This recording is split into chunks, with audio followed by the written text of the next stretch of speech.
అసెంబ్లీని వెంటనే సమావేశపరిచి సమైక్యాంధ్రకు మద్దతుగా తీర్మానం పెట్టాలని వైఎస్ఆర్సీపీ ఎమ్మెల్యేలు స్పీకర్ ను కోరారు. ఎస్సీ ఎస్టీ సబ్ ప్లాన్ కోసం ఏ విధంగానైతే ప్రత్యేక సమావేశం ఏర్పాటు చేశారో అదే పద్దతిలో సమైక్యాంధ్రకు మద్దతుగా తీర్మానం కోసం అసెంబ్లీ సమావేశపరచాలని విజ్ఞప్తి చేశారు. ఇప్పటికే చాలా ఆలస్యమైందని ఇంకా కాలయాపన చేయవద్దని కోరారు. కేబినెట్ నోటు వచ్చేలోగా అసెంబ్లీ తీర్మానం కేంద్రానికి పంపాలన్నారు.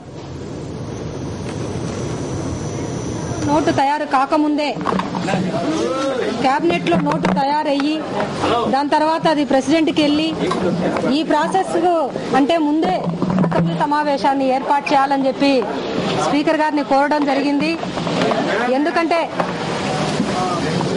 ఈరోజు ప్రత్యేకమైనటువంటి సందర్భాల్లో అసెంబ్లీని సమావేశపరుచుకున్నటువంటి సందర్భాలు ఉన్నాయి మన రాష్ట్రంలో గాని రాజకీయ వ్యవస్థలో. దాంట్లో భాగంగానే మొన్న మనము ఎస్సీ ఎస్టీ సబ్ ప్లాన్ కు వచ్చినప్పుడు ప్రత్యేకమైనటువంటి సమావేశాన్ని ఏర్పాటు చేశాము. దానికి అందరం కూడా సహకరించాము. అదే పద్ధతుల్లో ఆ రోజు ఎస్సీ ఎస్టీ సబ్ ప్లాన్ మనకి ఎంత అవసరం కాబట్టి